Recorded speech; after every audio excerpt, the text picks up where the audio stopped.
Can we get into Rashida's look? It's giving Little Rabbit. What is it? Jessica Rabbit. That's what she's giving in this confessional. Rashida, you might be a little slow. You might be thrown off, and you might married a man. You might have married a man with 3 earrings, and you rap like Shawty Lou. Those are true things, but 2 things can be true at the same time. Your looks good in this confessional. I love the gloves. I love the outfit. I love it all. You look good. So then we got Yandy. Yandy with her struggle marriage. Yandy, I like this look. Yandy, you look real, real nice. Shout out to Yandy for coming through with the confessional looks. I just wanted to point these 3 confessional looks out because they were just giving, girl. They were giving to the guards and to the girls, okay? Let's get back into the doggone review. So now we get down to the Frost Bistro. You know they revamping. They want to do brunch as they should because everybody in Atlanta does brunch, okay? But Kirk walks in with an attitude. Now, Rashida was like, well, what's wrong with you? What's the problem? And he says, you forgot to do the permit. So apparently because they in this historical district, they have to get special permits. And Rashida forgot to file the permit. And he's now trying to hold her feet to the fire and make her seem like she's just the worst person ever, right? But Rashida's whole thing is, baby, I got to take care of the house, the churn, you, the businesses. Cut a bitch some slack. You know what I'm saying? That's basically what Rashida is saying. And she was like, every woman out there know that bitches don't get a day off. Bitches don't get a day off. Well, Rashida, I think that's the message you need to be portraying to your husband, not to us. Because guess what? It's one thing to have 12 irons in the pot when it's just you. But when you have a helpmate, and like you say, he gonna go off on you because you forgot to file a doggone permit, talking about, oh, now we can't open, now we gotta wait. You supposed to be my business partner. Girl, this the struggle marriage stuff I be talking about. If I gotta be in a struggle marriage like this, girl, I love living stress-free. I don't want no parts. Let's move on. So now we move to the next scene. Yandy and Rashida meet up to share struggle stories from their struggle marriages. Yes, they do. That's what they do.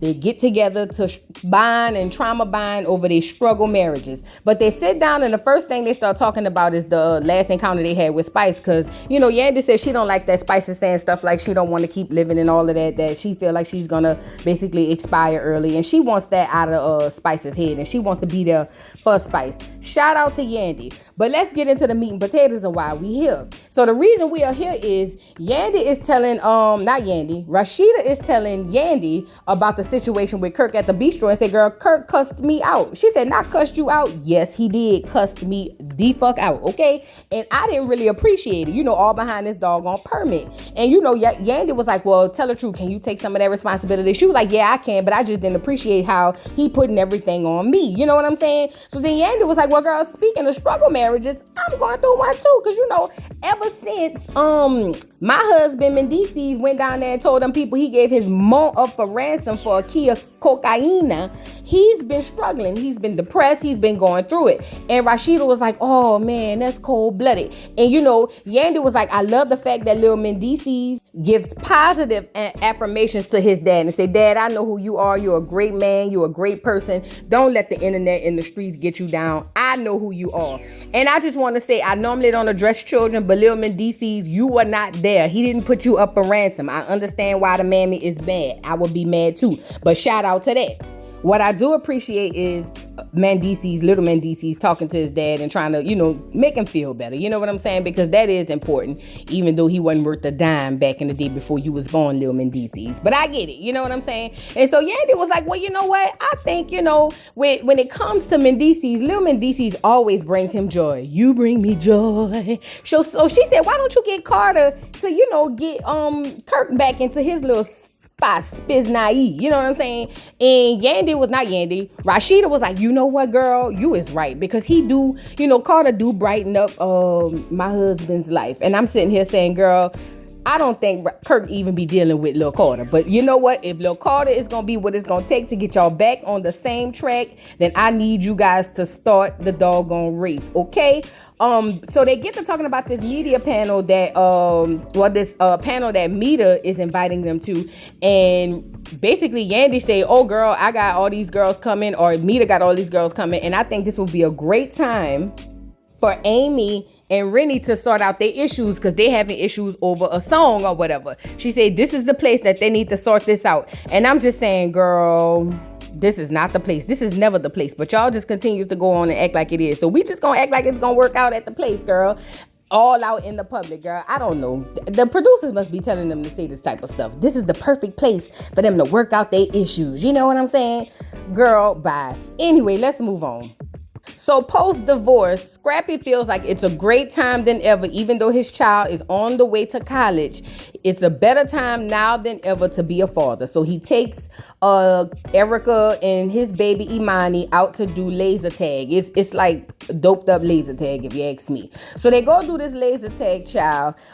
He said he's there because it's Imani's birthday, and he wants to call the team the family or La Familia or something. I don't know what he said, but he feels like Imani told him that him and his mama should be cordial, so that's what he's trying to do. This isn't cordial. This is overkill, and this is fake.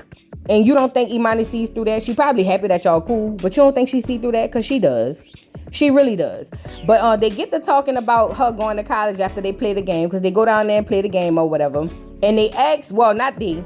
Erica asked Scrap how he's doing since the divorce and all of that stuff. And he said, I'm trying to hold up. I just know I don't want no more bad relationships with my baby mamas. You know what I'm saying? I know I might be the culprit for everything, but I don't want to blame it on me. So now I'm trying to act like I'm fixing it just because I need you to be behind me and on my team when I go down here to the courthouse to see the white man in the black robe. Y'all remember what I told y'all about the white man in the black robe?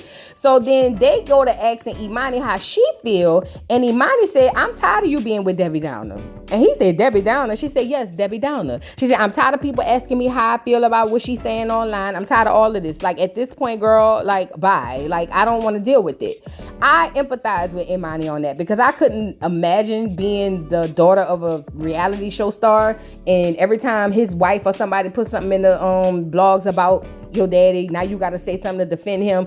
My girl said she don't play about her mama or her daddy. So every time Bambi was getting up there saying something crazy, you know what I'm saying? She was like, I had to get up there and defend you. I feel bad for little Imani, because Imani shouldn't have to deal with this. You know what I'm saying? But nevertheless, her cake comes out. Scrappy wants everybody to make a wish before they blow out the candle, but Imani said, now you pushing it. I'm already acting like we cool. Don't act crazy. You're doing too much. So Imani blows out her own candles, and they calls it shade. Shade, whatever you want to call it. It is what it is. Let's move on. So now Rashida's down there at the house with Carter, and done told him she gonna give him $20 to write a letter to his Paul to tell him how he appreciate him. But shout out to little Carter. He seems like such an intelligent baby. I don't understand how these hood people be having all these beautiful, intelligent children. But it is what it is. It goes with the times. But anyway, they at home, Carter doing his homework, and here come Kurt. Walking in like the world owed him something. Girl, I guess, girl, this the struggle marriage stuff I be talking about, girl. But here come Kirk walking in. He still got an attitude. He said that normally he could vent to his wife, but now that he don't have his wife to vent to because they beefing, that basically he don't know what to do. And I'm sitting up here saying, Rashida, girl, you better make it right with your man, because we all know the last time he couldn't vent to you, he went and had another baby. Don't bash me. Don't come after me. Come after the people. I'm just telling y'all what happened. So now Rashida was like, bruh, what's the problem? Every day you've been coming home looking like this. What's going on? Like, you trying to pin me to the wall. Like, I don't have a million different things going on. And the problem I'm having with you is you not talking about it. Like, what's tea? Like, why is you on me like that? Kirk says, girl, I was dependent on you to do your part. You supposed to be my business partner, but now we can't open a doggone restaurant. You know what I'm saying? Mind you, at the table, Yandy told Rashida that she have a connect down there at the city of Atlanta. So I guess that's how Rashida is going to be able to push the doggone permit forward so that they can open the bistro. But ultimately, Kirk, go lay down. Go lay down. But I can't tell you to go lay down, because your wife wants you to stand up and be a man. So go ahead on, stand up, be a man, and tell your wife how disappointed in her you is. Just don't go make another baby child. That's all I'm asking. So now Carter gets up and decides to read his letter to his daddy saying, Daddy, I appreciate you. I love you. You know what I'm saying? I know the people in the streets don't think you worth a dime, but I think you are worth more than a dime. Daddy, I think you worth a quarter. Daddy, I love you. Don't worry about what the people say. Just worry about the fact that I love you. You know what I'm saying? But I do appreciate that put a smile on Kirk's face. You know what I'm saying? Kirk was acting like an involved father, and he said, oh, my child, thank you. I'm so appreciative of you doing this. It means a lot to hear this from you. You know what I'm saying? Because I don't hear it from nowhere else. And he was like, who put you up to this? Did anybody put you up to this? You know what I'm saying? And we come to find out Rashida put him up to it. upset. Rashida told him to write the essay so that he could feel a little better. But she tells him, look, babe, I know you might not know this, but I really appreciate you. You know what I'm saying? I really appreciate everything that you do around here. I need you. You are a leader, a provider. Even though you make your money off of me, you know what? I appreciate you. Thank you, baby. I just wanted you to know. And that made him happy. You know what I'm saying? Because he didn't know that his wife actually gave a damn about him. So shout out to Rashida for telling her man that she appreciated him. You know, she had to do that because if she didn't, he was damn sure going to find another stripper to get her pregnant, allegedly. That's just what I think was going to happen. Anyway, let's move on. So now we got Amy going to meet up with Chaotic. Girl, this is the most secondhand embarrassment from a dark-skinned, black, beautiful woman that I've had in a long time. Amy, why? You supposed to be Amy Luciana, right? And then another thing, why is you calling yourself Luciana after them Italian people? Why black people can't just be black? Girl, let's get into it. So now she sits down with Chaotic and she says she done been around to see bitches come and she done been around to see bitches go. And she didn't appreciate the fact that he was over there, you know, doing sit-ups and push-ups and squats with Erica. You know what I'm saying? She said, I'm supposed to be the number one. But even though I don't have a title, I'm still supposed to be the number one. At the end of the day, why is you over there disrespecting me in front of me, having this girl over there, you know, squatting on her and doing certain type of things where I know y'all messing around? Like, what's tea? Like, why is you doing that to me? Chaotic's whole thing was, I was just working out. What you mean? I was just working out. It ain't like that. But she said, you know, first of all, at the end of the day, I'm your baby boo bestie or something like that. Something she said. And she said, at the end of the day, you need to respect me as such. And everybody don't need to get this princess treatment that you giving out so freely. You need to pick a side. You know what I'm saying? Because once you slide in the home base, it's over for you. You are mine. And I'm sitting here saying, have we not learned from light-skinned Keisha? Light-skinned Keisha was the side chick or so-called best friend of the boy while he had old lady and all these other girls. And then he got up on national Instagram and said, you know, I have a side chick and you ain't going nowhere. Why? Because you've witnessed them do it all the time. Amy, what is wrong with you? Where is your self-esteem? Where is your esteem, girl? This doesn't make sense. This is not cute. This is not okay. Now this is another thing I don't like. You be all up in doggone Erica's face, but then turns around, you want to have beef with the girl behind her back. Like, that's some old snake ass shit. I don't like it. I don't like it, Amy. You a fake ass bitch. If I was Erica, I'd feel some type of way knowing that you going behind the scenes saying certain things and then coming back to me acting like we cool when we not. Because the whole time we battling over a dude who want both of us. I do not like that. But anyway, she tells him, if you slide in the home base, you mine. And Chaotic said, honestly, I'm going for the Grand Slam to get both of y'all. Listen, that man is telling you what's going to happen. He's not going to be with you, girl. He's not going to be with you. Not by yourself, at least. He's going to have both of y'all. And you're just going to have to suck it up, Buttercup. Nevertheless, she go to talk about the panel that Mita have, and she says she's going to meet up with the panel, and the girl, Rennie, is supposed to be there because she's still bitching about this doggone song. It's just tiring at this point. She's still bitching about this song. And she said she reached out to Rennie to tell her, you stole my song, girl. And Rennie straight up blocked her. And she don't understand why. She trying to figure out why Rennie blocked her. You know, you could have just had a conversation. Woman to woman. So she's looking forward to getting to this panel to confront Rennie. Now, Chaotic was like, girl, don't go all over there being a ghetto broad. Like, at least, you know, have some decorum, some couth. And she said, I'll try. Let's move on. So now we get to the final scene. It's the day of the doggone panel. Everybody doing doggone red carpet. You got Amy doing her red carpet. Yandy doing hers, doing her interview because they there for a panel. This is for up-and-coming artists. And the very first thing Amy do when she walks in is beeline over to Erica Banks to ask her, is she sleeping with Chaotic, right? So, but she don't act straight up. She basically goes the bitch way, right? And was like, girl, what's going on? What's going on with you and Chaotic? Because, you know, last thing I know, you know, he was over there, you know, all up in my face. You know what I'm saying? But are y'all sleeping together? We'll see. So Erica was like, well, girl, let me just say this. Last time I seen you, I felt like you was hella aggressive and I ain't like it. First of all, I ain't like the way you was aggressive coming at me. You know what I'm saying? But at the end of the day, Amy don't care about none of that. Amy just want to know, girl, is you screwing my soon-to-be man who's going to cheat on me later? And I ain't gonna hold y'all. This the part that really was just like, ew, Amy, you are so low vibrational. Why are you checking this woman about if she's screwing Chaotic? Chaotic, you should have asked him when you were sitting down there at the park bench. Why is you asking her? Black women, why do y'all do that? Why do y'all go after other women instead of the man who's sending y'all through the ringer with these broads? I don't understand. I truly don't understand. You gonna ask this girl if she's screwing Chaotic instead of just asking Chaotic when he was down there at the bench with you. Thank God Yandy walked over and kind of interrupted that. You know what I'm saying? And Erica Banks ended up walking off. Now, Yandy tells Amy, girl, this is the best time for you to to hash out your issues with Rennie. You know, I know she's going to be here. You know, this is going to make or break your career, girl. You need to doggone, hash out your issues. And I'm just sitting here saying, Yandy, why do you think this is the best time? When ever in reality show history, black reality show history, has a main event been the best time? It ain't. But I think Yandy is setting up the scene for them girls to get the tussling, if you ask me. You know what I'm saying? But she wanted her to talk it out and figure out what's going on. So now the panel starts. Me to get up there and say, this is a real panel. If you can't handle it, get up out of here, because we're going to be talking about some real stuff. Erica Banks get up there and say, I done had some issues with some girls in the industry, and I realized it was all social media. Social media created a beef that I didn't even know was there. That is very true.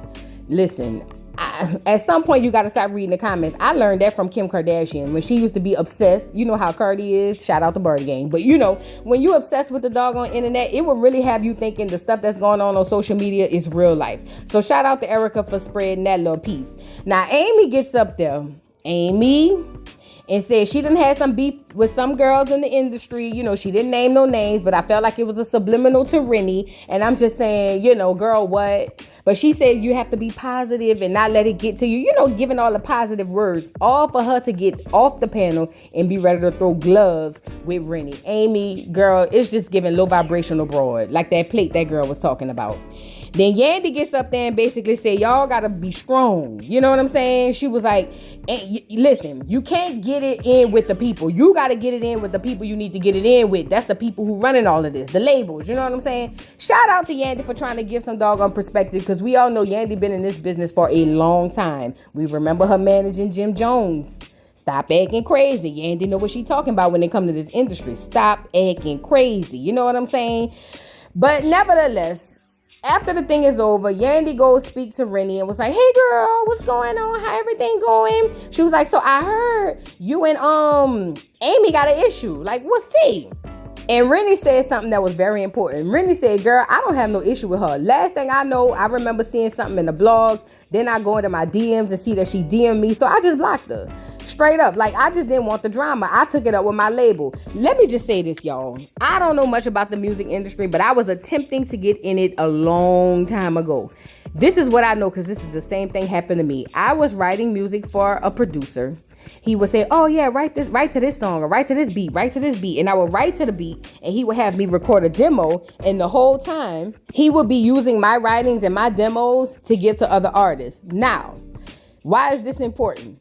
What I believe happened in this situation is Amy was writing songs for a company, or a record company, or for a studio, and they were making her believe that these were her songs whole time. Once they mixed and mastered it, it belongs to them because it's in their studio, and then somehow the label picked it up and gave it to Rennie.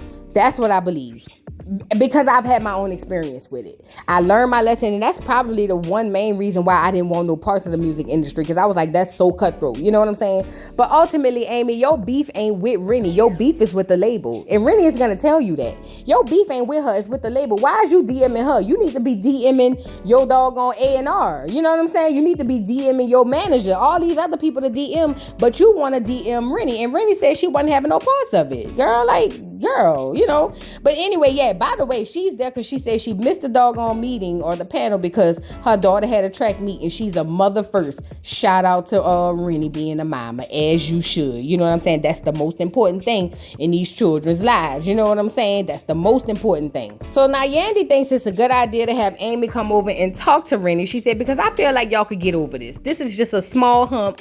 Y'all can get over it. And I'm just saying, Lord, not now, not today, Lord. But here we go with the BS. So Yandy goes get Amy. And when Amy comes over there, Amy was like, hey girl, acting all fake. Amy, you are fake as fuck. I'm sorry. Why am I'm trying not to cuss, but you fake. But Amy comes over there and basically says, I really don't feel like, you was right for blocking me after I tried to DM you. Now, the issue is, Rennie said, girl, I didn't block you until you already went to the blog. So they arguing over who went to the blogs first. Do I believe Rennie went to the blog? No, because she's stealing somebody else's song. Duh. I believe Amy went to the blog first, and then when Rennie saw it, she blocked her. As she should. I would have too. She was like, I'm not about to go back and forth with no bitch. Go back and forth with the record label. That ain't got nothing to do with me. I'm with Rennie on that. I'm truly with Rennie on that. Like, no, we not about to go back and forth. You know what I'm saying? But Rennie's whole thing was, girl, that was 3 years ago. Why are we bringing this up now? Like, can we talk about something new? Like, this is old news, girl. Like, this is fake and old news. You bringing this up like you don't care right now, but you still bringing it up, girl. It's old. Like, where is this concocted beef coming from? I'm not the person you need to be talking to. And like I said, I am on Rennie's side. Rennie is absolutely right. And you know, Amy in her confessional, I don't want to argue with a black woman. Black woman where y'all got to stop acting like just because they got one black parent, they nickel. They not. Anyway, listen. So Amy goes to holler, I'm not arguing with nobody. If they say you done mess with 10 men, then you's a hoe. And if they say you done stole 10 songs, you's a thief. Okay, Amy, now what?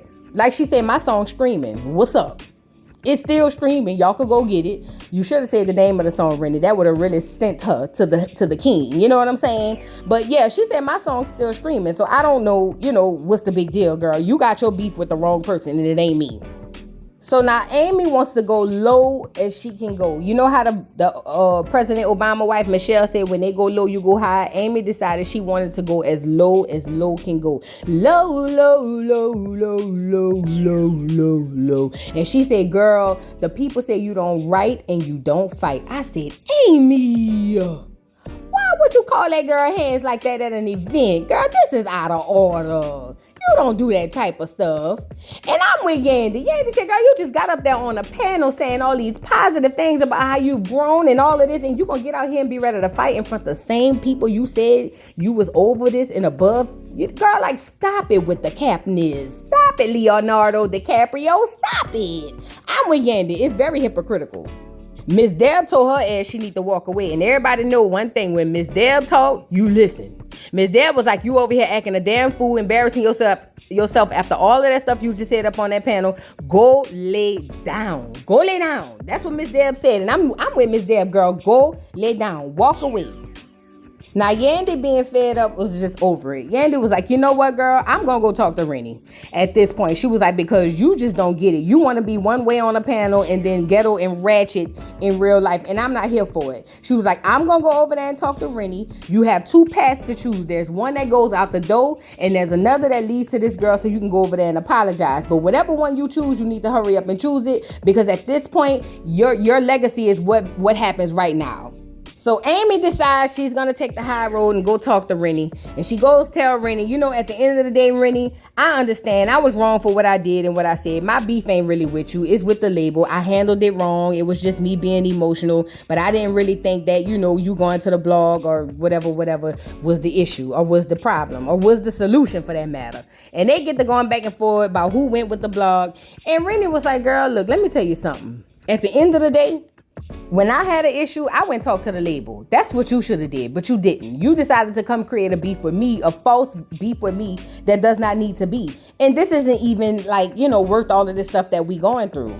Now, Rennie act like she accepted her apology or whatever, but I believe they're going to still have more beef in the future because Amy is just one of those bitter broads. That's just what it is. Amy is a bitter broad. Amy wants everybody to basically say, woe is her, when the whole problem is the studio and or label you were signed to. It had nothing to do with Rennie.